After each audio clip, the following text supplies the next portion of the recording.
Hello नमस्कार। तो कैसे हो साथियों? उम्मीद करता हूँ आप बहुत अच्छे होंगे और स्वस्थ होंगे। साथियों, हमने पिछले वीडियो में बात की थी सिंधु घाटी सभ्यता के समाज संस्कृति के बारे में, जिसका वीडियो मैंने मेरे यूट्यूब पे डाल दिया। साथियों, उसका जो लिंक है मैं डिस्क्रिप्शन में डाल दूंगा, तो आप पिछले पार्ट भी देख सकते हो। साथियों, इस वीडियो में आज हम बात करेंगे सिंधु घाटी सभ्यता के प्रमुख स्थलों के बारे में और उनके उत्खननकर्ता और विशेष चीज़ों के बारे में। तो साथियों, स्टार्ट करते हैं। सबसे पहला स्थल आता है हड़प्पा। दोस्तों, इसकी खोज 1921 ईस्वी में हुई और दयाराम साहनी ने इसकी खोज की। इसका उत्खनन 1922 से 1925 ईस्वी में हुआ। साथियों, इसकी लोकेशन की अगर बात करें तो ये पाकिस्तान के पंजाब प्रांत के मोंटगोमरी जिले के रावी नदी के तट पर स्थित है। यहाँ पे साथियों विशेष यही है कि इसमें 6 अनागार मिले हैं और सामूहिक कब्र का जिसे R37 के अवशेष मिले हैं। बहुत बार एक क्वेश्चन रीट लेवल सामाजिक में सेकंड लेवल में पूछा जाता है, फर्स्ट में भी पूछा जाता है कि सामूहिक कब्रगाह यानी R37 किससे संबंधित है, तो आप इसका जवाब दे सकते हो सामूहिक कब्रगाह से। साथियों, स्वास्तिक चिन्ह हड़प्पा सभ्यता की मुख्य देन है। ये आप मान के चलिएगा, स्वास्तिक का जो चिन्ह है वो हड़प्पा सभ्यता की मुख्य देन है। साथियों, दूसरा है साथियों मोहनजोदड़ो या मोहनजोदाड़ो, जिसकी खोज 1922 ईस्वी में हुई और उसके उत्खननकर्ता राखलदास बनर्जी है। इसकी लोकेशन की बात करें तो ये पाकिस्तान के सिंध प्रांत के लड़काना जिले में सिंधु नदी के तट पर स्थित है। साथियों, विशेष यहाँ पे यह है कि मोहनजोदड़ो या मोहनजोदाड़ो, जिसे मृतकों का टीला कहा जाता है, यानी यहाँ पे डेड बॉडीज़ है। 7 स्तरों में इसका उत्खनन हुआ साथियों, और यहाँ पे वृद्ध स्नानागार मिले हैं एवं विशाल अनागार भी मिले हैं। तीसरा है सुतकांगेडोर, जो बलूचिस्तान पाकिस्तान दास के पश्चिम के तट पर है। साथियों, इसकी खोजकर्ता ओरेन स्टोन के द्वारा हुई, यानी खोज ओरेन स्टोन ने की और खोज 1923 में हुई। साथियों, नंबर 4 पे बात करते हैं चहुंदड़ो, जो सिंध प्रांत पाकिस्तान सिंधु नदी के तट पर है और इसकी खोज है एन गोपाल मजुमदार ने की। नंबर 5 पे आता है कालीबंगा, जो हनुमानगढ़ राजस्थान घग्गर नदी के तट पर है, यानी हनुमानगढ़ में है जो राजस्थान में है और घग्गर नदी के तट पर स्थित है। इसकी साथियों खोज की बात करें तो 1951 में इसकी खोज हुई। अमलानंद घोष ने इसकी खोज की और इसका उत्खनन का कार्य वो 1961 से लेकर 1969 में बीबी लाल एवं BK थापर द्वारा किया गया। साथियों, नंबर 6 पर आता है रंगपुर, जो अहमदाबाद गुजरात के काठियावाड़ जिले के मादर नदी के तट पर है। खोज इसकी 1953 से 54 ईस्वी में हुई SR राव के द्वारा। नंबर 7 पे आता है कोटदीजी, जो पाकिस्तान का खेरपुरा जिला में सिंधु नदी के तट पर है। साथियों, इसकी खोज है वो 1953 में फजल अहमद के द्वारा की गई। नंबर 8 पे आता है रोपड़, जो पाकिस्तान के सिंधु प्रांत में पंजाब के रोपड़ जिले में सतलज नदी पर स्थित है। साथियों, उसकी खोज 1953 ईस्वी में यज्ञदत्त शर्मा ने की। नंबर 9 पे आता है लोथल, जो नवीनतम स्थलों में से एक है। अहमदाबाद गुजरात के भोगवा नदी पर केम्बे की खाड़ी के पास है, जिसकी खोज 1957 ईस्वी में, और इसका जो आंसर है वो कक्षा 11वीं की पुस्तक के अनुसार SR राव ने की थी। साथियों, नंबर 10 पे आता है आलमगीरपुर, जो मेरठ उत्तर प्रदेश इंडन नदी के तट पर है। खोज इसकी साथियों 1958 ईस्वी में यज्ञदत्त शर्मा ने की।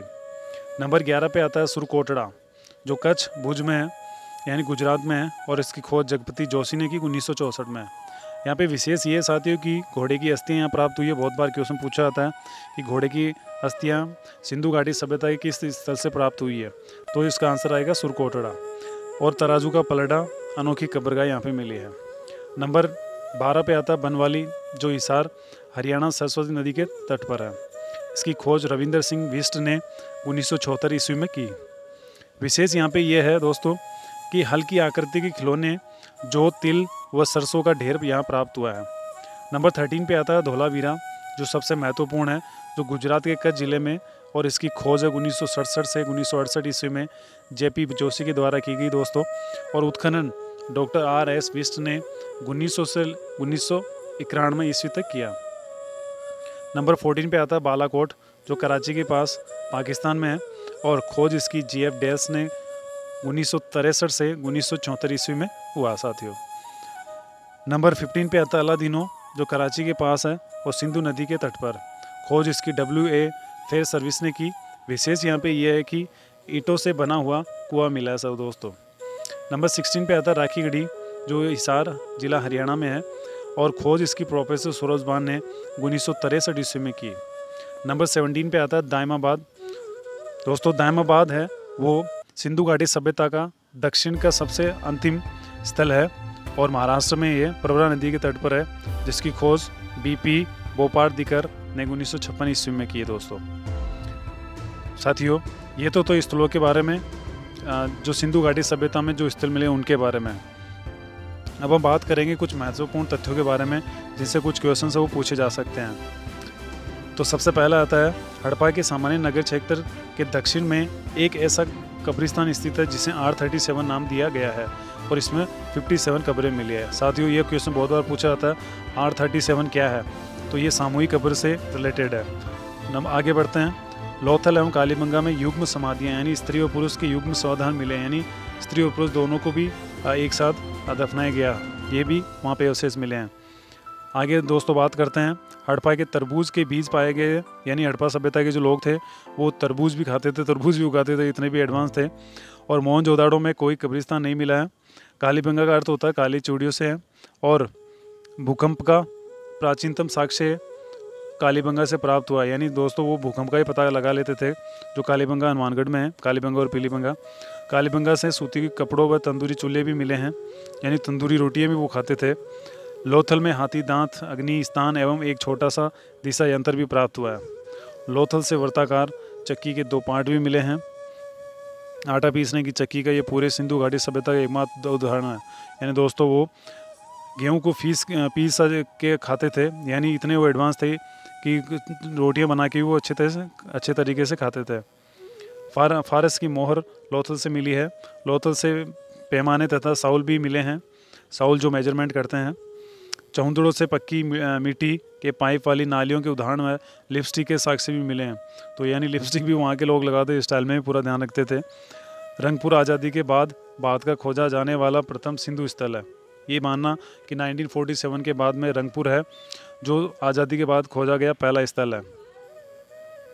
रंगपुर में यहाँ चावल की भूसी व बाजरे का साक्ष्य प्राप्त हुआ है, यानी यहाँ के लोग चावल की खेती तो करते थे, साथ में बाजरे की भी खेती करते थे। बनवाली को समृद्ध लोगों का शहर कहा गया। बनवाली जो हरियाणा में साथियों, कहा गया है कि यहाँ बड़े बड़े आवासों के साथ घरों से वॉश बेसिन के साक्ष्य भी प्राप्त हुए, यानी वॉश बेसिन उस समय भी लोग यूज़ करते थे।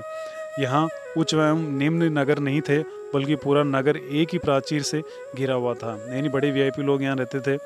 नगर में पानी के निकास हेतु नालियों का अभाव देखा गया है।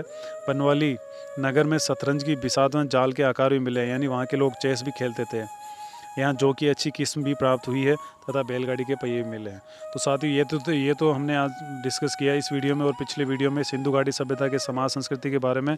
अब हम अगले वीडियो में लेके आएंगे इसके कुछ महत्वपूर्ण प्रश्न।